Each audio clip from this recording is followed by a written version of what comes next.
Assalamualaikum dan selamat sejahtera.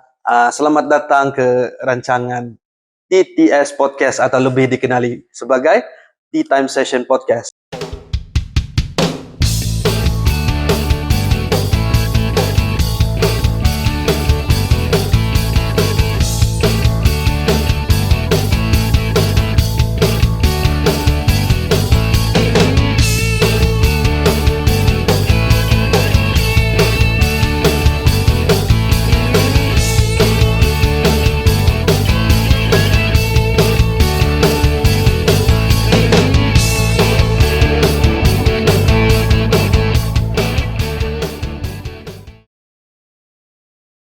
Hari ini kita berada di Kompleks Taman Banjaran Kroke dengan Puan Ramla.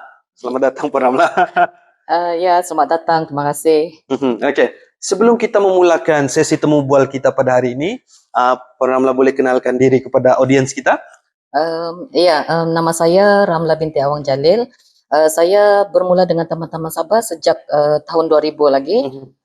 Sekarang sudah 2024, maksudnya sudah 24 tahun lah. So untuk sebelum ini saya pernah bertugas juga di teman-teman lain, termasuk di Ibu Pejabat, dan sekarang saya bertugas di Taman Banjaran Kroke sejak tahun 2021. Untuk meneruskan kita punya sesi temu bual pada hari ini, kita teruskan kepada soalan yang pertama. Okey, Puan, ready Puan? Ya, ready. Okey. Soalan pertama dia berbunyi begini Puan. Bilakah Taman Banjaran Kroke ini diwartakan sebagai kawasan lindungan di bawah seliaan Taman-Taman Sabah? Taman Banjaran Kroke sebenarnya diwartakan sejak tahun 1984 lagi. Tarikh pewartaan tu adalah pada 11 Mac 1984, di mana pada esok hari adalah hari ulang tahun Taman Banjaran Kroke yang ke-40, iaitu 11 Mac 2024. So bercakap pasal Taman Banjaran Kroke ni ada, kalau sebelum ini ada 9 buah daerah yang terlibat tu. 8 buah daerah terlibat, tapi selepas membakut menjadi daerah penuh, maka sebelum ini 8 daerah, sekarang kita sudah ada 9 buah daerah lah yang termasuk di dalam kawasan Taman Banjaran Kroke. Cakap tentang pewartaan tadi kan Puan, adakah orang ramai dijemput hadir kepada pewartaan itu? Ya, semestinya, sebab objektif untuk kita sambutan ulang tahun pewartaan ni pertama adalah untuk kita mewar-warkan pewartaan taman itu sendiri, di mana kalau saya bercakap tentang kesedaran tu, masih ada juga yang perlu kita bagi kesedaran dan untuk kita war-warkan yang adanya kawasan taman ini. Selain tu tujuan pewartaan ini sebenarnya adalah untuk kita bagi tahu yang di dalam pengisian pewartaan tu kita ada jemput komuniti, di mana dalam kita punya sistem taman ini kan, kita mengutamakan komuniti sebab dorang tu adalah penduduk yang ada di sekitar taman. Selain tu budak-budak sekolah dan juga orang awam lah. Kita punya sasaran selain daripada kaki tangan taman sendiri. Okey. Seterusnya Puan, tentang pewartaan ini juga kan. Sejauh manakah signifikasi pewartaan Taman Banjaran Kroke ini untuk memainkan peranan kepada konservasi alam sekitar?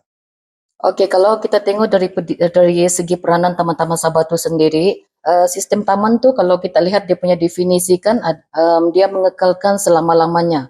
Bukan untuk 10 tahun, bukan untuk 20 tahun, tapi selama-lamanya selagi ada Taman-Taman Sabah, maka kita kekalkan ekosistem tu secara semula jadi tanpa sebarang gangguan. Itu antara sistem taman yang kita perlu faham lah, sebab kenapa sistem ini dibentuk sebegitu. Tujuan dia seperti saya cakapkan tadi bukan saja untuk yang kita sekarang ini, tapi lebih penting untuk generasi akan datang. Ya.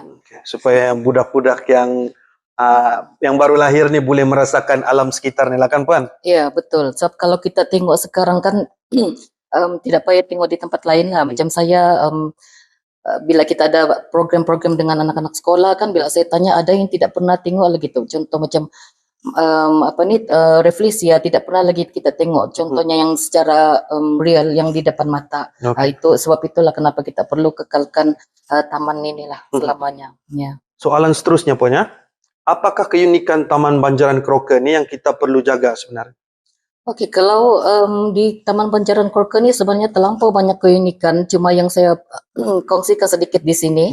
Berdasarkan data yang pernah saya tengok dalam tahun 2015 kalau saya tidak silap, dalam data tuh pernah dibuat beberapa kajian yang mana TBC ini sebenarnya sangat kaya dengan dia punya flora dan fauna. Oke, sebelum ini pernah direkodkan ada 106 mammals, spesies mammals, di mana 3 daripada spesies itu termasuk orangutan, sunbay dan kucing hutan direkodkan yang hampir pupus, tapi ada di tempat kita.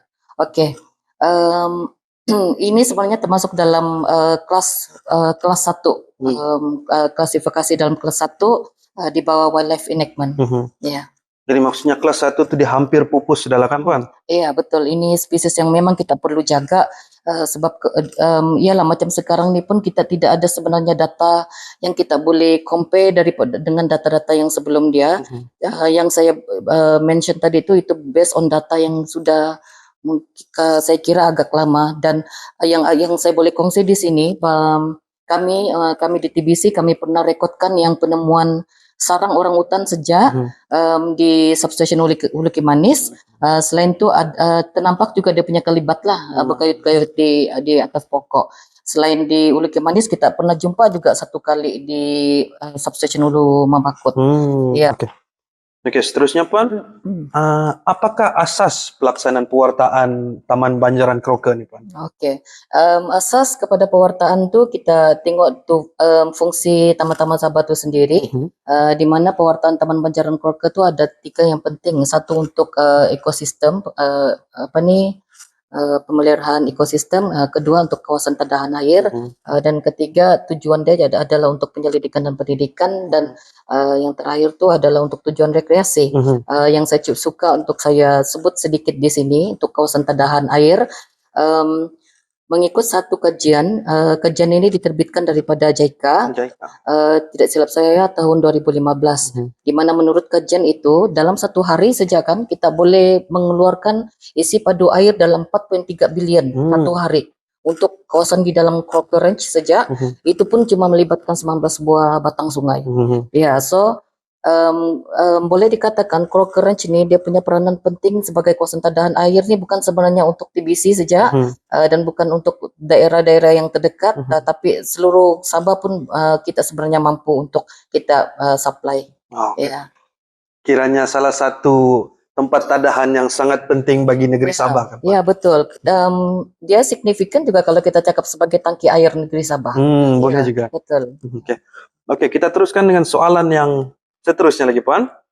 Oke, bagaimanakah masyarakat tempatan nih dapat menyumbangkan kepada pemeliharaan Taman Banjaran Kroke? Oke, saya tidak nafikan lah kalau pasal kesedaran ini memang bukan saja di peringkat kita sendiri sebagai kaki tangan taman, tapi kesedaran ini perlu ada dari kalangan community, dari kalangan budak-budak sekolah, dari kalangan penduduk sekitar, sebab kita perlu kerjasama daripada penduduk sekitar nih, sebab kalau tanpa ada orang kita memang tugas-tugas kita untuk memantau, untuk memastikan Taman Sabah itu terjaga tuh memang agak sukar. Contoh dia kalau macam penebangan pokok dalam kawasan taman kita tidak benarkan. So macam mana kita kontrol, macam mana kita kuasakan itu, kita ada enactment Taman-Taman 1984. Di mana ada satu section 48 tuh mana-mana aktiviti yang dibuat oleh orang awam, oleh community, atau ialah orang awam sekiranya melanggar kita punya enactment, kita akan ambil tindakan. Tapi so far kita agak bersyukur juga lah sebab kita mendapat kerjasama yang sangat bagus daripada community, dan kesadaran dorong tu sangat penting. Contohnya dorong tidak menebang pokok sesuka hati, tidak melakukan pembakaran terbuka. Sebab kalau berlaku pembakaran terbuka, walaupun di luar kawasan taman, contoh dia akan melarat, boleh mencetuskan kebakaran di dalam kawasan taman. Kemudian kalau bercerita pasal penebangan pokok pula, aktiviti ini kalau kita tidak kawal, dia akan melibatkan kesan-kesan bencana alam, mungkin boleh berlaku banjir besar kalau sebab boleh menyebabkan banjir yang di luar daripada kita punya kawalan kan.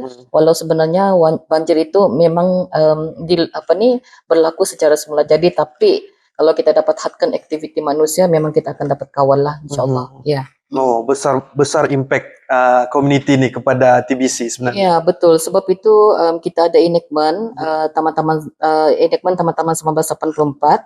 Enactment ni kita ada section-section tertentu lah, dan bila kita buat pemeriksaan, kita buat penguatkuasaan di sempadan-sempadan taman, kita akan sentiasa juga maklumkan kepada komuniti sekitar yang kita jumpa lah. Okey. Gitu. Okey, seterusnya Puan, apa kesan positif yang boleh dilihat selepas TBC ini diwartakan Puan? Okey, yang dari segi penilaian saya sendiri, salah satu yang paling besar dia punya manfaat pewartaan ni adalah dari segi kesedaran. Ialah macam saya sebut tadi, kita punya target person ini adalah sebenarnya komuniti di kawasan sekitar, orang awam dan juga anak-anak sekolah. So sebab itu dalam kita punya acara-acara sambutan pewartaan ni kita jumpa anak-anak sekolah. Cumanya saja kita tidak boleh terpaksa hadkan pelajar yang kita jemput, termasuk juga lah komuniti. So untuk kali ini sebenarnya kalau dikira komuniti di dalam kawasan taman ni mengikut kita punya rekod, kalau saya tidak silap tahun 2014 rekod terakhir kita ada hampir 330 buah kampung di sekitar kawasan Taman Banjaran Kroke.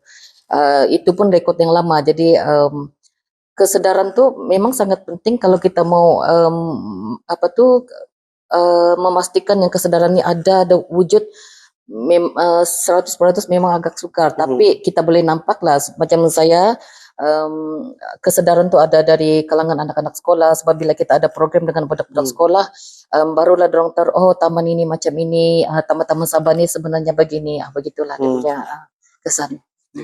Bagi masa depan, apakah plan-plan masa hadapan untuk Taman Banjaran Kroke setelah genap 40 tahun pewartaan? Okey, sebenarnya yang plan pengurusan ataupun plan pembangunan Taman Banjaran Kroke ni sudah ada sejak lama nih Wafi. Sejak tahun 2004 sampai 2014 kita ada satu plan pengurusan Taman Banjaran Kroke. Cuma walaupun sudah tamat tempo, kita masih lagi guna pakai, kita masih lagi pelan-pelan tindakan itu kita masih teruskan seperti biasa, dan dalam tahun ini kita ada perancangan untuk kita revise semula itu plan pembangunan. Kemudian kalau saya sebut juga di sini untuk masa ini macam mana kita mau kawal Taman Banjaran Kroke, ada satu pusat pentadbiran utama lah di stesen ini sendiri, yaitu di kompleks Taman Banjaran Kroke. Kemudian kita ada 7 substation. Saya harap saudara Wafi sudah pergi semua substation kita ni, sebab satu kerugian saya rasa kalau tidak melawat ke tempat-tempat yang kita ada. Okey, kita ada 7 substation dan kita ada 7 pos kawalan. Okey, yang substation ni kenapa dia dipanggil substation? Sebab dalam substation itu sendiri dia ada pejabat, dia ada kaki tangan yang kita tempatkan untuk petugas. Kemudian boleh dikunjungi oleh orang awam. Contoh dia macam substation Mahua, substation Inobong, substation Gunung Alap. Ini antara substation yang paling ramai pengunjung lah, termasuk di KTBC, di kompleks ini sendiri.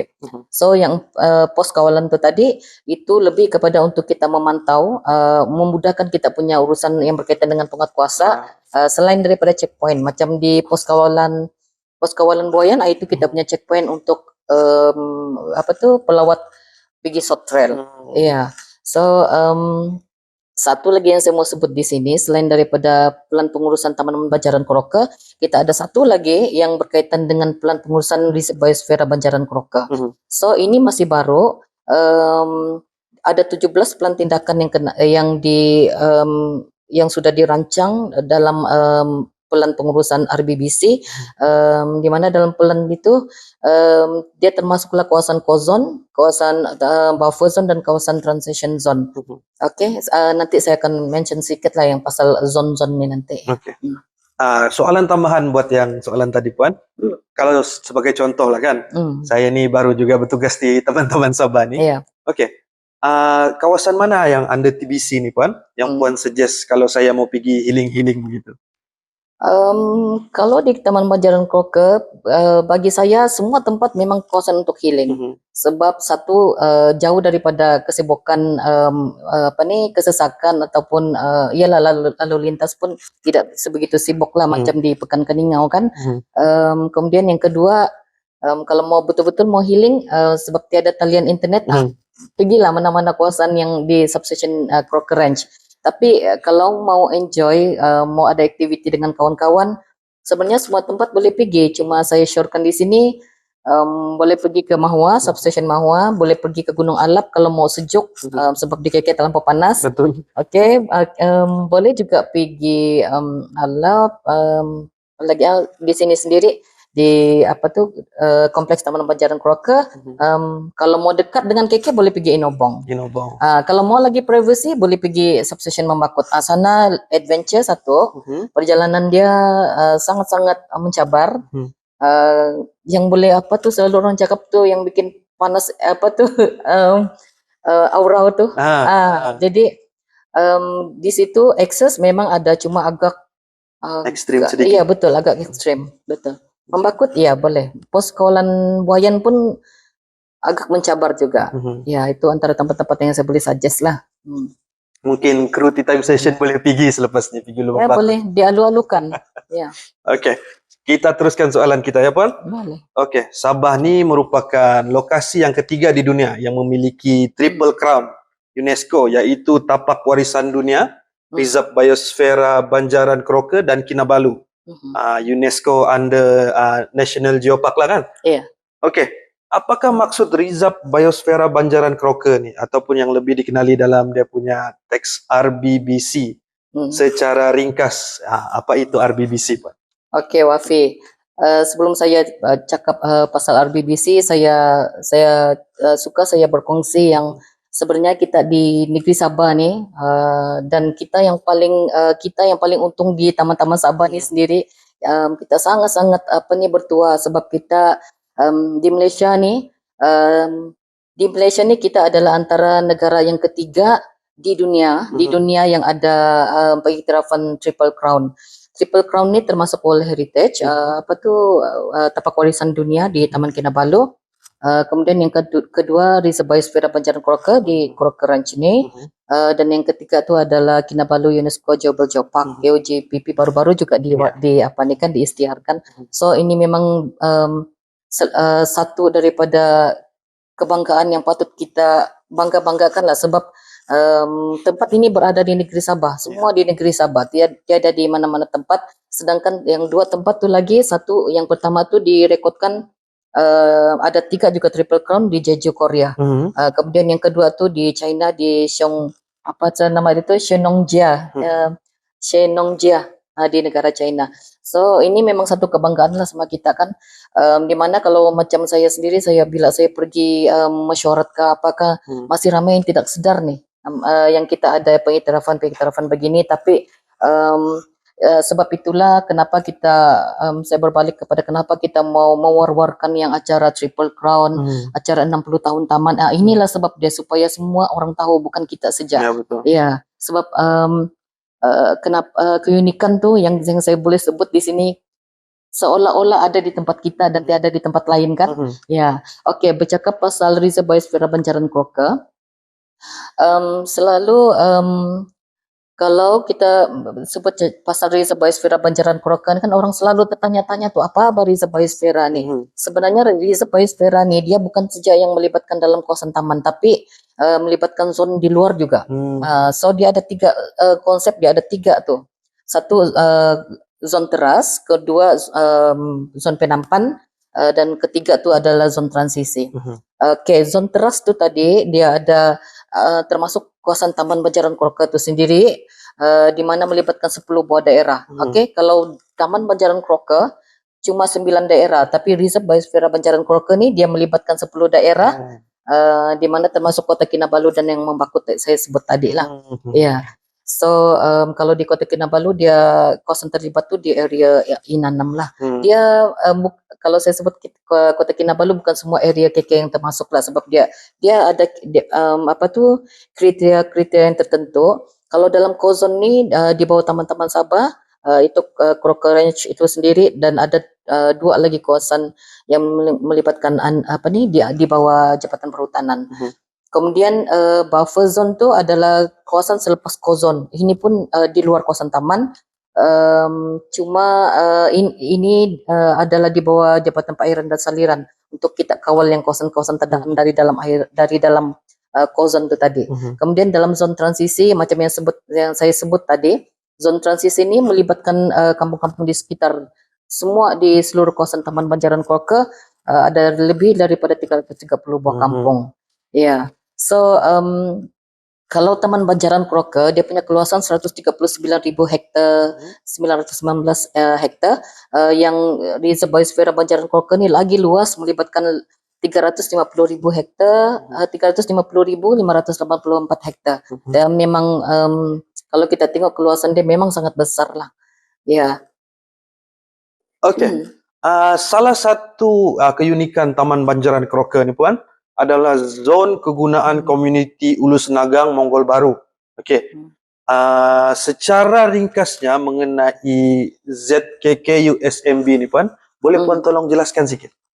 Okey, Wafi pun pernah pergi Ulu Senagang kan? Betul. So kalau bercakap pasal Ulu Senagang Monggol Baru ni, keunikan dia tu di mana-mana di dalam Taman Banjaran Crocker ni ada satu komuniti yang tinggal dalam kawasan taman. Ini memang di dalam kawasan taman, sebab itu saya cakap kenapa dia unik lah, sebab dia ada di tempat lain. Okey, kenapa zon kegunaan komuniti ni ada? Ini sebenarnya adalah satu daripada inisiatif kerajaan negeri, sebab bukan saja Taman-Taman Sabah, kita ada melibatkan juga agensi-agensi lain yang kenapa kita perlu ada zon kegunaan komuniti ni lah.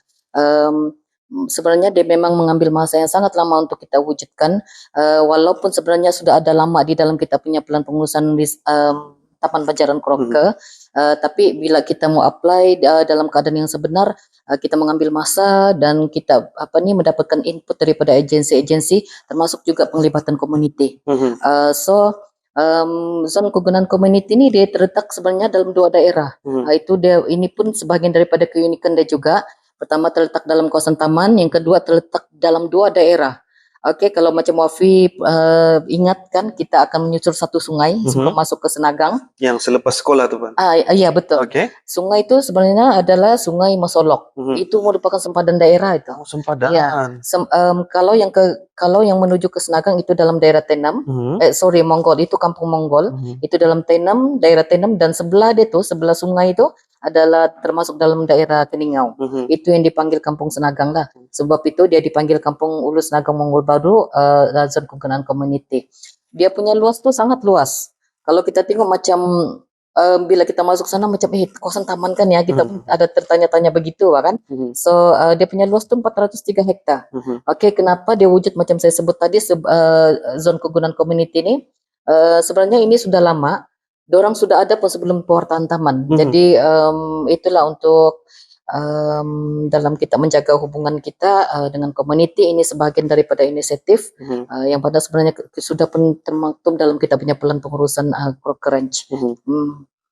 Okey. Soalan terakhir kita puan pada hari ini. Habis sudah kan? Mau habis sudah paling sudah cukup masa. Mungkin kemudian kita boleh datang balik ke TVC untuk temu Ramlah lagi Puan Ramlah kali kedua. Iya, sebab itulah kalau mau bercakap pasal Crocker Ranch ini macam satu hari pun saya rasa tidak. Betul. Kan? Betul. Kalau penonton-penonton semua mau datang ke sini untuk merasakan apa-apa yang sudah di-mention tadi oleh Puan Ramlah, silakan datang. Tidak masalah, kan Puan? Ya, silakan. Okey. Soalan terakhir kita pada hari ini. Apakah program-program khas yang akan dianjurkan sempena ulang tahun ke-40 pewartaan Taman Banjaran Crocker ni Puan? Okey, untuk acara kita yang berlangsung pada esok hari ini, sebenarnya acara ini kita sambut secara sederhana saja. Apa yang lebih penting, objektif pewartaan itu sendiri, kita dapat memberi kesedaran kepada bukan saja kaki tangan taman, kita dapat beri kesedaran juga kepada pelajar-pelajar sekolah, kepada komuniti di dalam kawasan Taman Banjaran Crocker, dan termasuk juga komuniti di kawasan sekitar. So pengisian dia itu bukan saja untuk acara sambutan 40 tahun Crocker Ranch. Pada kali ini di mana kita akan menyambut 60 tahun Jubli Intan teman-teman Sabah. Ya. So itulah macam saya cakap tadi, kita sangat-sangat bertua, kita ada satu tempat yang kita boleh manfaatkan, yang kita boleh bernafas menggunakan oksigen yang Fresh. original, ya, yang fresh, kan kita boleh rasa sejuk yang tanpa menggunakan aircon. Betul. Di sinilah tempatnya. So kalau bercakap program-program tadi untuk pewartaan kali ini, kita ada menjemput pelajar sekolah, tapi itulah kita tidak ramai jemput, kita cuma menjemput seramai 20 orang pelajar sekolah, di mana akan ada aktiviti dengan dorang pada esok pagi lah.